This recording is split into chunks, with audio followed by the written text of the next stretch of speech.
Hi everyone, Chris Drake at Ignite Finance, and for my next episode within my 6 Questions With series, I'm joined by Matt Donaldson. Matt is the recently appointed CFO at Cubico Sustainable Investments. Formerly, he had a stellar career with Engie and held a variety of CFO and senior finance roles across the group in the UK, Australia, and at Group HQ in France. Today, we're going to discuss the CFO's role in achieving global net zero in the energy transition. Matt, good to see you again, and thanks for joining me today. Thank you, Chris. Great to be here. Thank you. Now, given your background in more traditional forms of energy, why did you decide to move into the renewable sector and join Cubico Sustainable Investments? Great. Thanks, Chris. Yes, indeed, as you said, I think, was it 3-4 months ago, I joined Cubico Sustainable Investments in London after just over 15 years with Engie. So as many people would know, Engie is a large sort of global energy giant utility operator. It's got operations all around the world and along almost all parts of the value chain. So a fantastically broad business. It's across thermal, nuclear, networks, and of course renewables as well. So a very diverse and very complicated business. Cubico, on the other hand, is a very focused business, I would say. It's a renewable energy infrastructure company, basically a pure play platform, if you like. And it was established 6 years ago by Ontario Teachers Pension Plan, so one of Canada's largest single profession pension plan, and PSP Investments, one of Canada's largest pension investment managers. So 2 very strong, experienced shareholders. So Cubico's focused solely on onshore renewable energy, so solar, wind, and it's not spread too diverse. It's focused on 12 key markets where it thinks it can grow scale. So it's in Europe, the US, parts of Latin America, and Australia also. So Cubico is a long-term owner and operator, so it covers the whole value energy chain from development, greenfield, construction, and obviously through to operations and asset management. So a really focused business, core geographies, skill set in the whole value chain, and a really growth vehicle. So it's certainly been an exciting time to join. You know, for me, I've been in the energy industry for well over 15 years now, and you know, I've seen it change enormously over 2 decades. And I was really passionate to stay, especially now in this stage of decarbonisation that we're in. And I think COVID has only drawn more focus and urgency, if you like, to the topic of climate change and the absolute urgency to decarbonise all industries. And energy is the top of the list. It has been on this path for some time, but basically we're slow.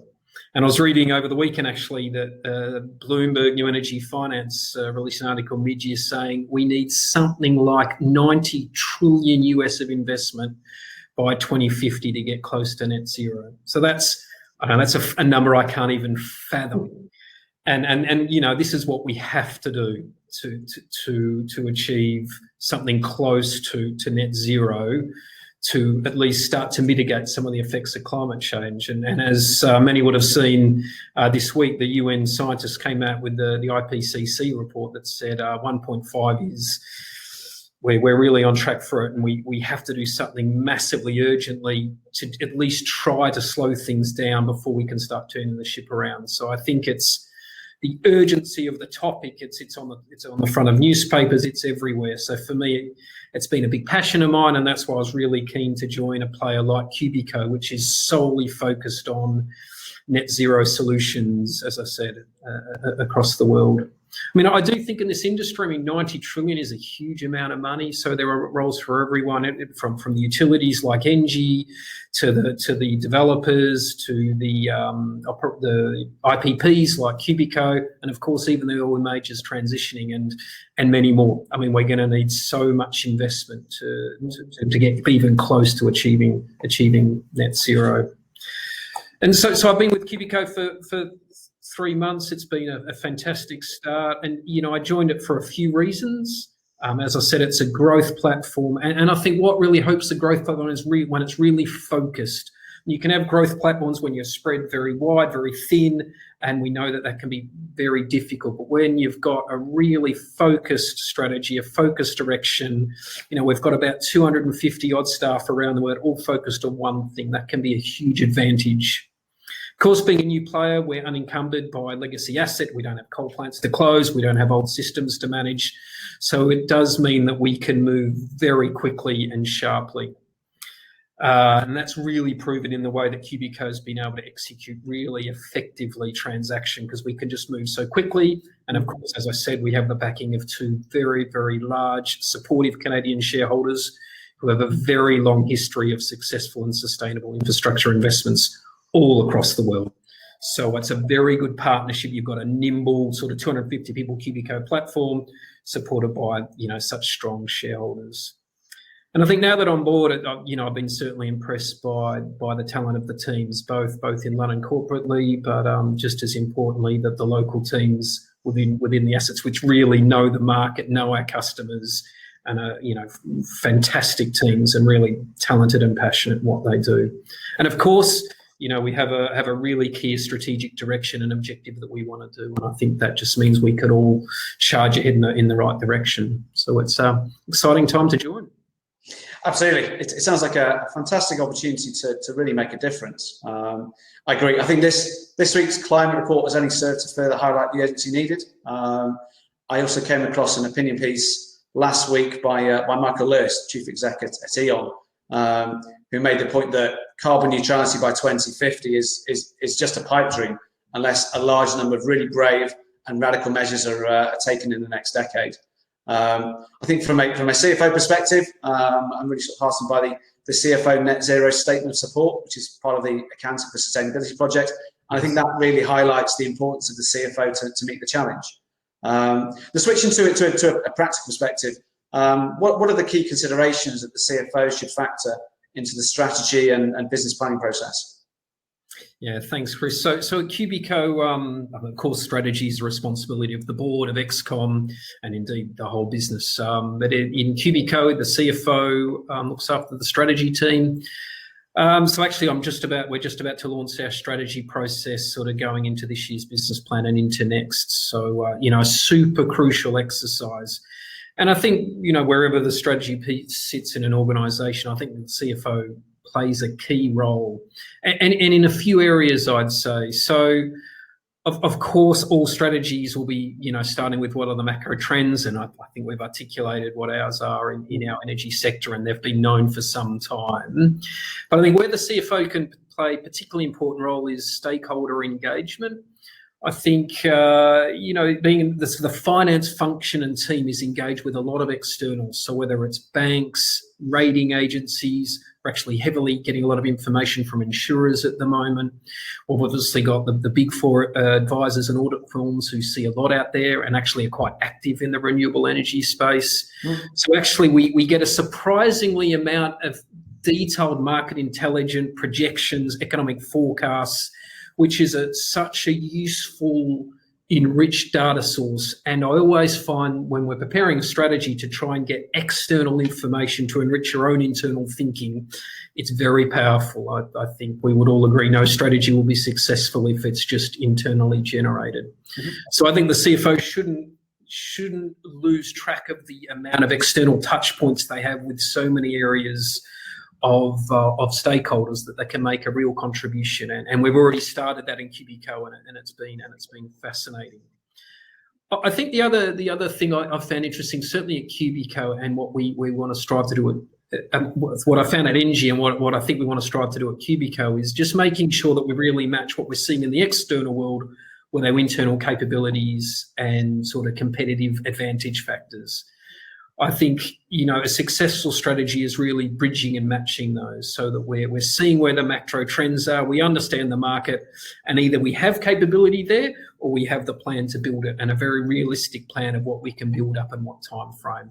So we see that as very, very lucrative as well, and that's, I guess, where the finance part comes in, as well as actually working really, really closely with the local teams who know the market, they know the regulator, They know where the energy market's going, and in our market, it's politics and regulators and a whole lot of other dynamics. So it's about sort of weaving that puzzle together in a really coherent manner. And of course, like everything, I've found this crucial, especially in strategy, because you could do this for years and years and years and still not get there, is don't overcomplicate it. Come down with key messages, key areas you want to focus on, and put it forward. And then, of course, once we've done the strategy exercise, it's really important. And of course, once it's endorsed by management and the board, for me, one of the most important things that the CFO's role is about communicating and cascading that strategy, both internally and also externally. And, so in a listed entity, that's investor relations under the CFO, it's very clear, but I see no difference within an entity like Cubico or a developer or any other, perhaps non-listed entity. I think especially internally, to get all the teams behind exactly where we're going, why, what are the timelines, what are the resources available, why do we think it's achievable, and getting everyone behind and actually really part of the strategy, it's really, really powerful, and you keep moving. And then on the same on the external, so, what we would expect to do is, a very clear, a value proposition and strategic directions that we communicate to our customers, to our joint venture partners, to our banks, to our regulators. And actually, it's also a very good point of calibration and expectation management. Do people agree with what our strategic direction is? Is there any surprises? And it's a good way you can sort of keep learning, because, of course, strategy is constantly changing. So again, that's an excellent exercise that I think the CFO can play a crucial role in. Fantastic. No, really interesting. I think additionally, one of the most common mantras I hear on this is don't delay. Yes. Now, within a global context, how do you ensure that the right capital allocation decisions are made whilst also ensuring speed and urgency? Yeah, I mean, this is a crucial question for a company like Cubico. We've got 12 countries in, multiple technologies to invest in. We're looking at new countries. So it's not about just capital as far as equity, but it's also where do we put our people? Where do we prioritise? How do we stack and rack what we want to do with our portfolio? So, and in our industry, of course, yes, we need to move quickly, but every investment decision we make is long-term. A solar wind farm will have a lifespan of anywhere between 30 and 40 years. So we need to take really long-term strategic decisions on key markets based on available information. As I said, we constantly engage with the local teams, and we work very close with all the external parties we can on whether that's the market dynamics, where we think the regulatory environment's going to go, where do we think net zero policy is going to go, a crucial, ever-changing position. We know geopolitical situations move. I mean, we see that in Mexico, even exchange rates we have to manage. So it is again, making sure that we put all this into a coherent matrix, if you like, so that we can at least have a way of stacking and racking countries, markets, technologies. And then again, it's about mapping that to our mapping that to our capabilities, either where we have it or where we think we can build it within a realistic time frame.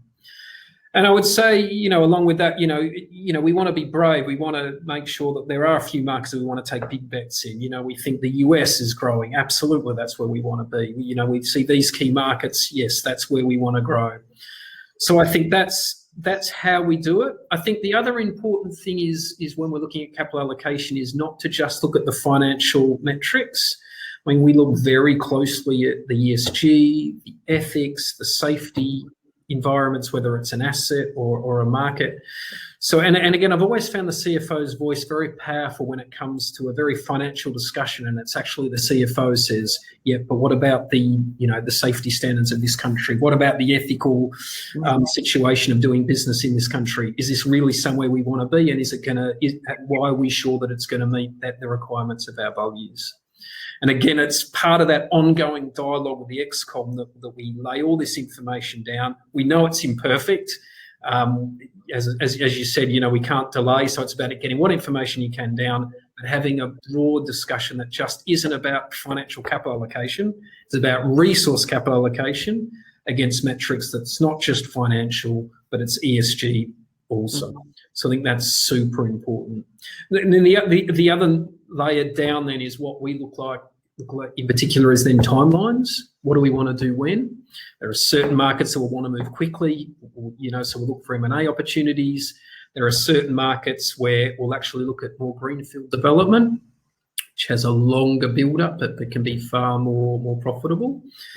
And then there are other markets where we think actually it makes sense to partner and create joint ventures. And we've done this very successfully in Colombia and also in the UK. And I see this as an excellent model, especially, as I said, there's 90 trillion. I mean, we've all got a lot of work to do. So there's a lot of roles for a lot of people. And I think if you can bring in partners and build arrangements where it brings in the skills and capabilities of both organisations and where there's a really good match, can be very powerful. And as I said, we're already seeing that benefits in Colombia and the UK today.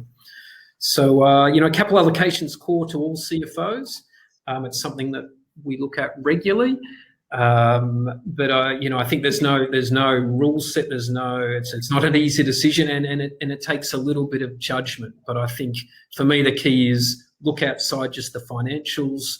Make sure that you're using internal and external stakeholder for input in your decision making. Then once you've got a view, make sure it's executable based on timelines, and then how you're going to execute. And I think that's what we think will work well. That sounds great. I like your point on the partnering piece. As there's a common goal and a collaborative approach.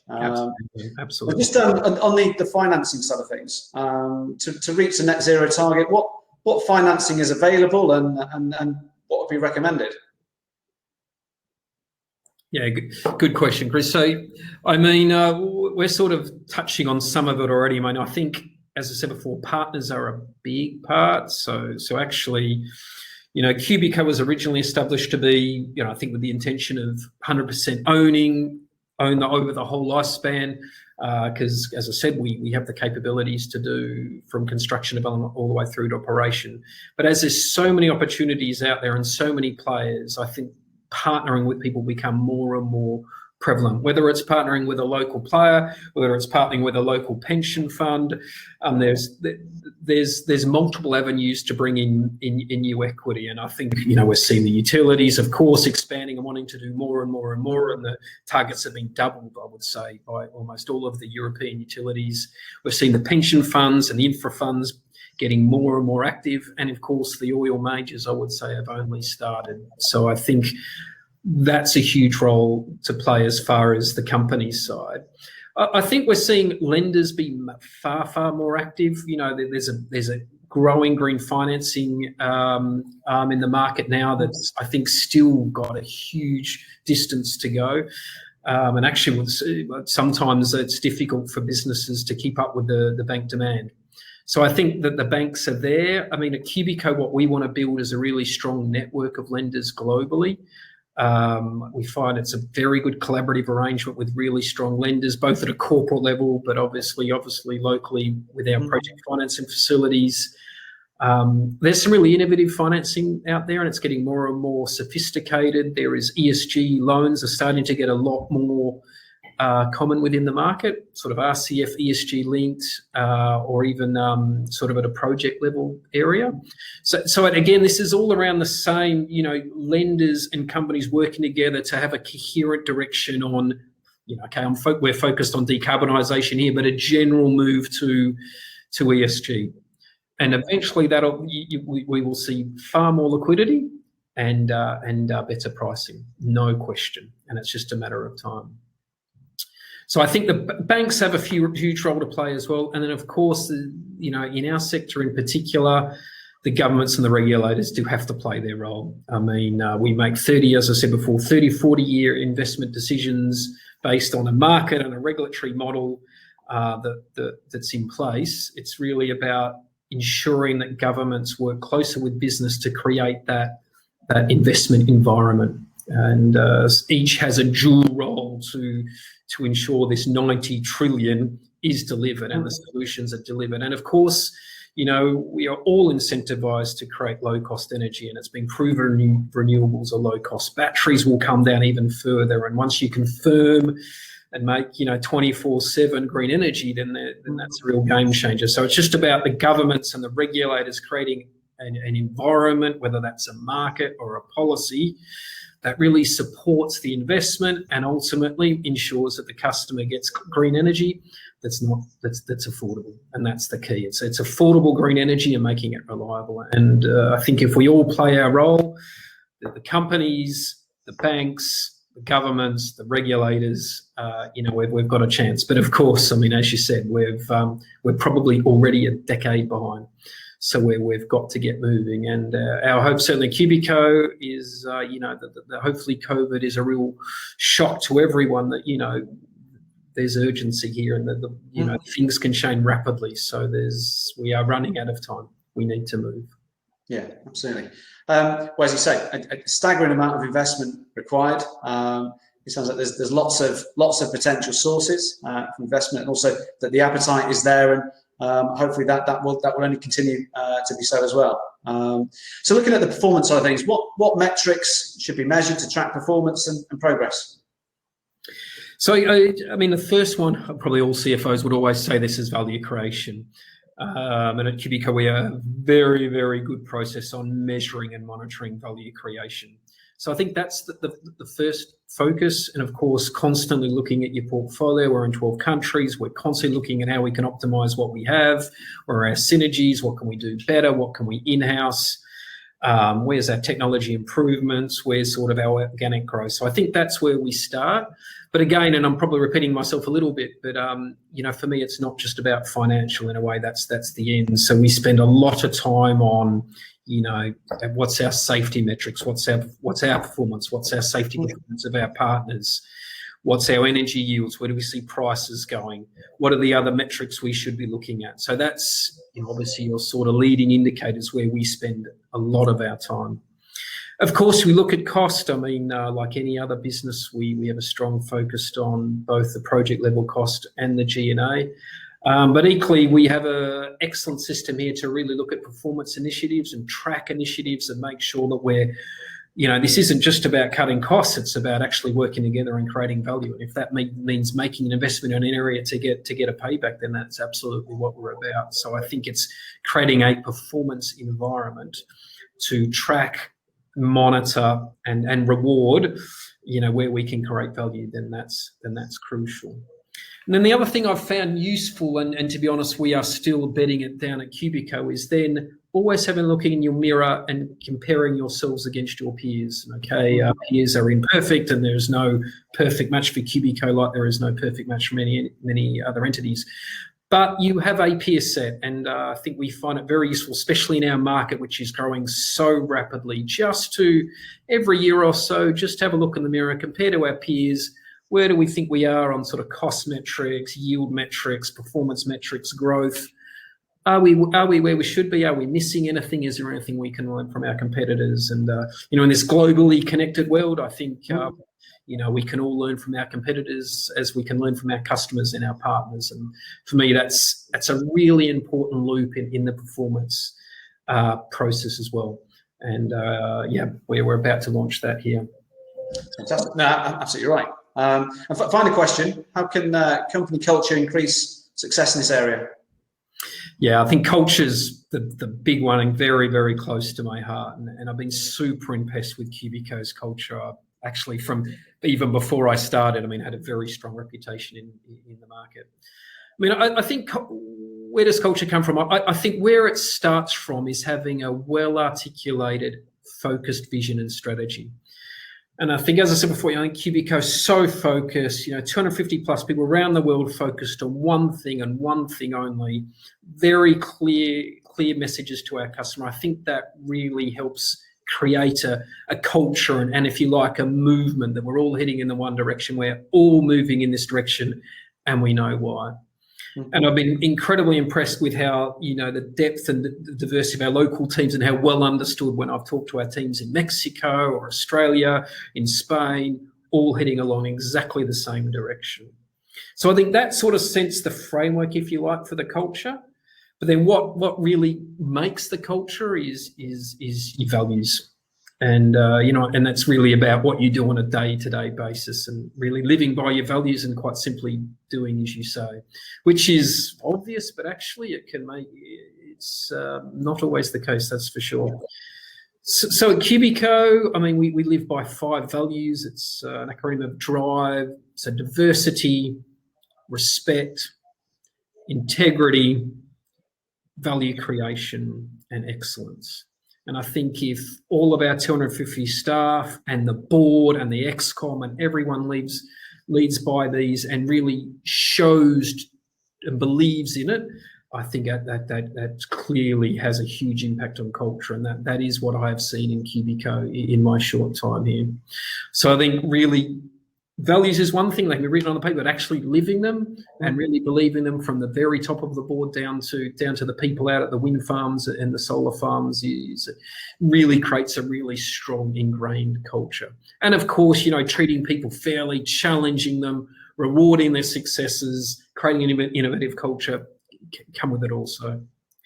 And then finally, and possibly ultimately for me, and perhaps looking back right to the start, I think also, just being part of this industry right now, I mean, it is the global challenge of the 21st century. So I think to be part of a company that is at the forefront of creating renewable energy and solely renewable energy is super important, and something you can go home. I've got 2 young children and I can clearly articulate what I do, and it puts a smile on their dial and it puts a smile on mine, and I'm sure many of our staff are the same. So I think sort of working for a direction that's for the good of the world, it's really nice, and again just creates that culture that we're not just working for Cubico, we are working for our stakeholders and ultimately the world. So yeah, it's great company. Absolutely, I couldn't agree more. It is the challenge of our generation, and for our successors. Also, we sort of ultimately, everything does come down to values and doing as you say. Thank you, Matt. It's been a fascinating insight into the CFO's role to reach net zero, and also how you and Cubico are going about this. Great. Thank you, Chris. Thank you. Thank you.